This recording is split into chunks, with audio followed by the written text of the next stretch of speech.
It's Wednesday the 7th of November. Today I'm here at Derbyshire County Cricket Club. My name's David Jenkins and today I'm talking to... I'm David Smith, supporter of the club and also ex-club analyst. Well, thank you for your time today, David, and indeed your role as analyst is the one we really wanted to talk about today. Can you explain how you came to take on that role? Yes, I retired at the age of 50 from a bank that I used to work for. I then played golf for about 4 or 5 years, wasn't going to get my handicap below 9, and saw the advert that the club had put out for somebody to come and analyse. Effectively that was videoing the games initially. The system then was fairly basic. Cameras went up and hopefully stayed there, but obviously we've eventually gone to the stage where the game is now live streamed for people to see, and obviously on laptops at home. And we've now got 2 cameras. We've got a camera at both ends, and the system has changed dramatically. Partly with the analyst side, I can see every ball. I could see when I worked here, every ball that was bowled in a season.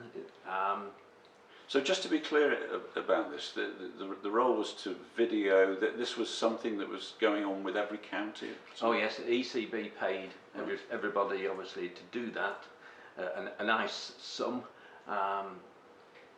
It really was initially for ECB in Lords and Loughborough, as they were both at that stage, to be able to see future England players, future Lions players, and the club clearly as well. They had an advantage in seeing what the opposition did, and obviously even more so what their own players were doing. So with that experience, you must have seen a large number of interesting incidents, I would have thought, over the years. Some are funny. Probably the funniest is Samit Patel was probably quite well known for falling out there on the square and slipping over and falling on his back. That was not 2013. There were over 1 million hits on YouTube, believe it or not. We didn't realise at the time, we fairly knew that probably most, I certainly was, to what YouTube actually offered. If only we'd actually put our stamp behind that, and we'd have earned a nice earn. I think the payment was something like, £1 for every 1,000 hits on YouTube. As I say, it's now hit the 1 million mark. The humour was that I put it on the highlights. You've probably seen most of the people have perhaps seen the highlights that go out every day for the championship games and 50 over cricket.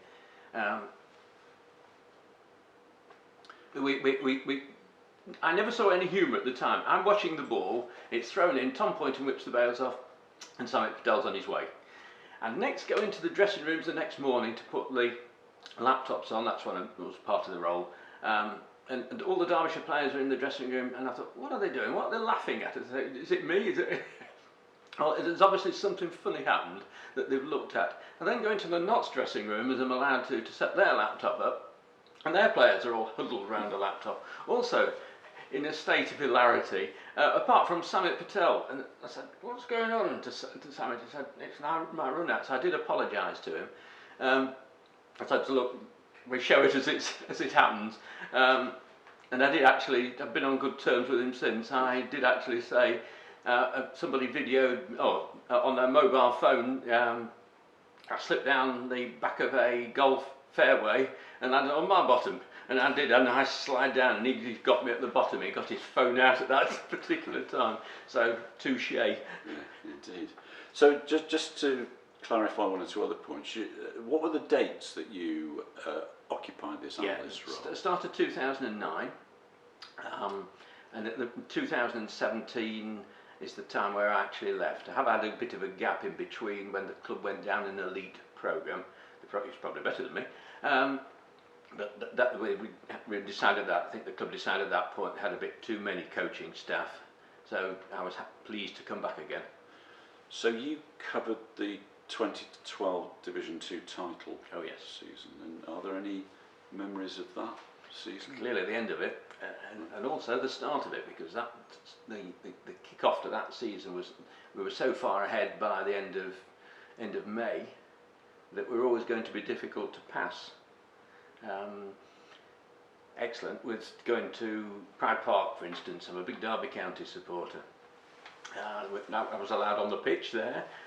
Obviously, all the staff were invited to the civic ceremony that we actually had. But obviously, it was the cricket, of course, principally, is the favourites, as it were, when it comes to memory. Obviously, Ross Whiteley's end of that season, finishing with, 5 sixes in about 35 not out. That was a terrific memory. Obviously, we were on camera, weren't we, on that one? But Sky showed that game. The only problem is when Sky here, I always had to move my camera slightly along, so they're always at a nice little bit of an angle, as it were. That wouldn't have done very well now for live streaming. We like those cameras down the middle of the pitch. What else of 2012? Well, Dan Redfern's innings. I always felt Dan was a great talent that was never quite realised. What a shame that he didn't go on to become an England player. I mean, he eventually moved on to Leicestershire, but we do suspect then by that stage perhaps his eyesight was going. He did wear glasses, did wear contact lenses, but he made a wonderful innings here of about 50, unbeaten, and we squeezed home against Kent by 2 wickets, and that was the win in late July that obviously more or less earmarked us that we were going to get promoted that season. And thankfully, obviously, we eventually picked in Yorkshire to the title. So you've got the unusual facility then of, through the video, of gathering all this information.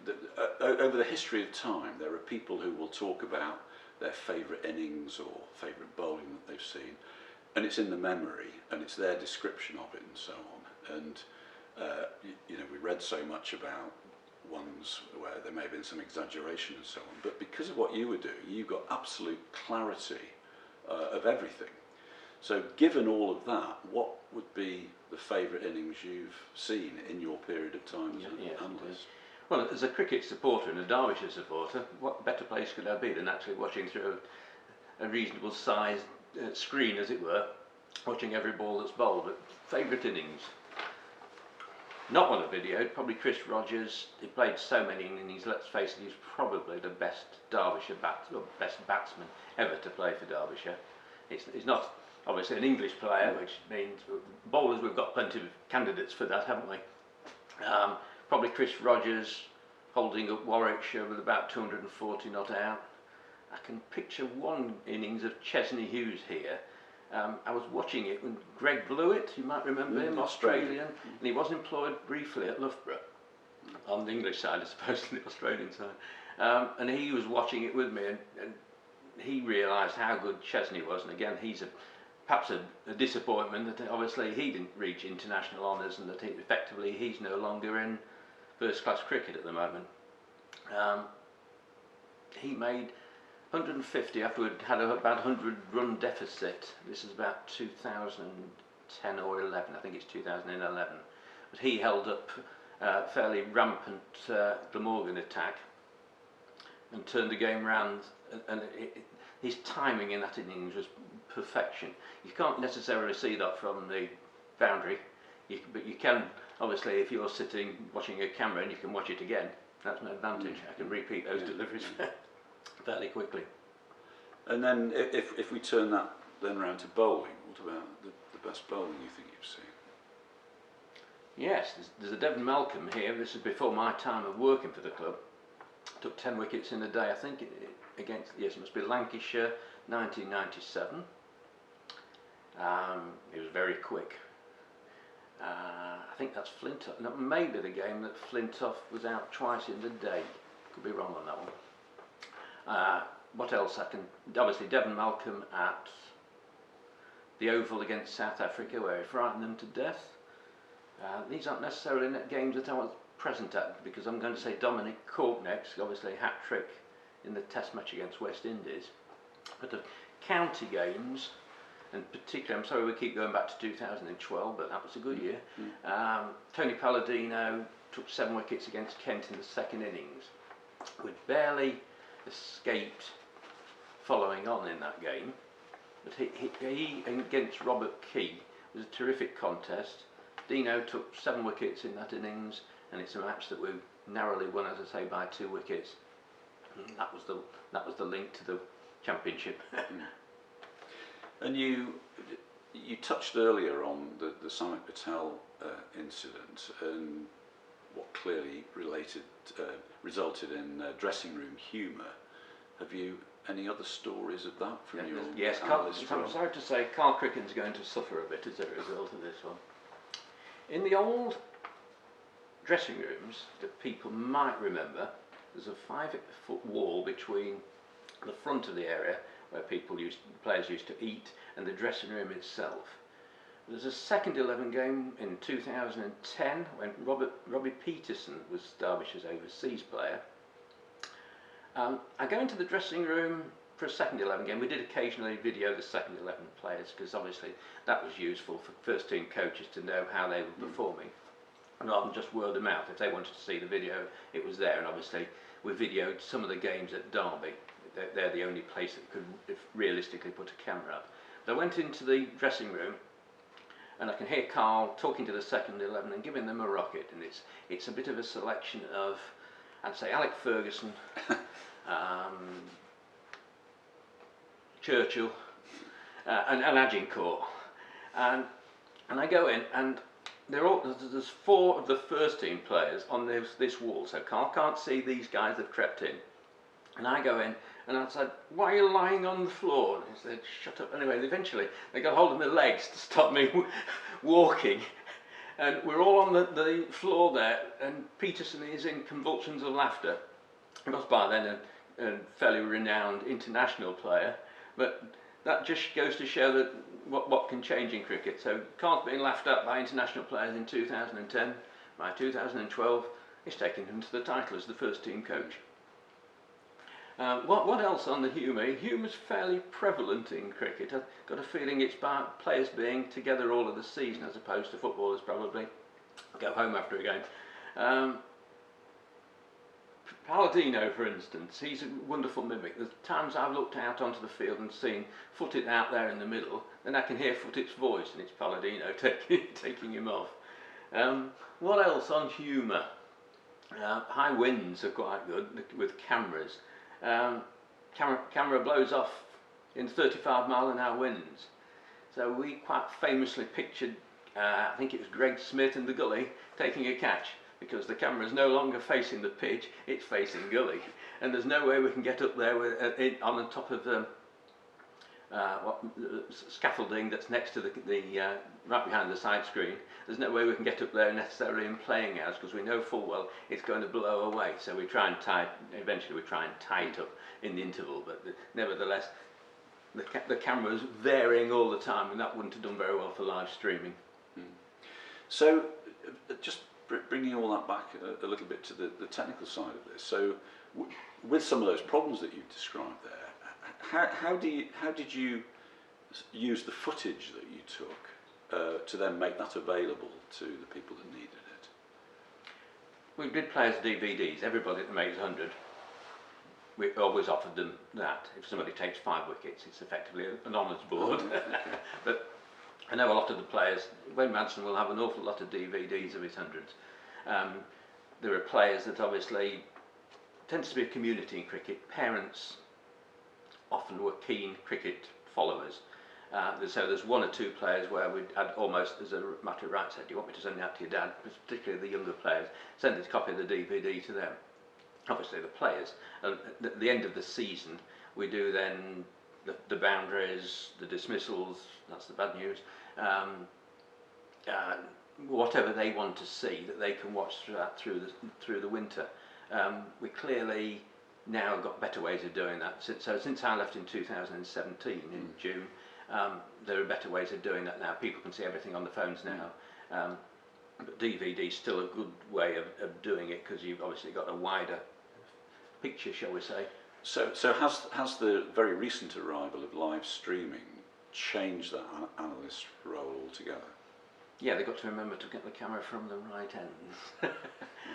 Nothing dramatic there, but obviously you can you've just got normally, if you had only one camera, clearly it was from one end, and the wicketkeeper in lots of cases was hiding the batsman. You're looking really at the batsman and the bowler, aren't you then in that case, for analysis, to see how they're doing. Now that there's two cameras, that's wonderful. Now you can actually, you can get a wider thing, and rather than just having a fixed camera down the middle of the track, now you can zoom out a bit and zoom in a bit more, so that you can vary it, as it were. And if you're looking at, a coach is looking at a particular batsman or bowler, then you can probably give them few more wider angles. England are very keen on that. Their spin bowling coach obviously looks at all the spin bowlers' footage, Peter Such. He can see how people progress, or if they go backwards. So, with all your experience then, and the arrival of live streaming, what would you like to see happening, particularly at Derbyshire in the future, with the use of this technology and how that all takes it forward? Probably a third camera to be for strength and conditioning. That's a big factor now in cricket. Get a wider view of the playing area. You can see what fielders are struggling. At the end of the day, somebody can be a bit cute there and zoom in on them, as it were. We probably prefer, the analysts now would probably prefer not to tell the players that they're watching from that. I don't think it can get much better apart from 2020, because when we sell out games, perhaps we'd like to have that out to a wider public. The only problem, of course, would be Sky's involvement, as in their present contract, would mean that we're not able to do that. But there must be people keen to see 2020 highlights. In reality, we're not allowed to do much on that at this stage. Perhaps 10 minutes of that, and people will be even more tied into the fact that they'd like to come to the next game. And finally, David, just bringing it all back to yourself really, what are your hopes for Derbyshire for the future? 2020, we've got to get to that finals day. We're the only one now with Worcestershire achieving last year, we're the only ones not to do it. Wouldn't that be great to see this ground regularly full for 2020? It'd be also very good, and it's coming much quicker than we thought.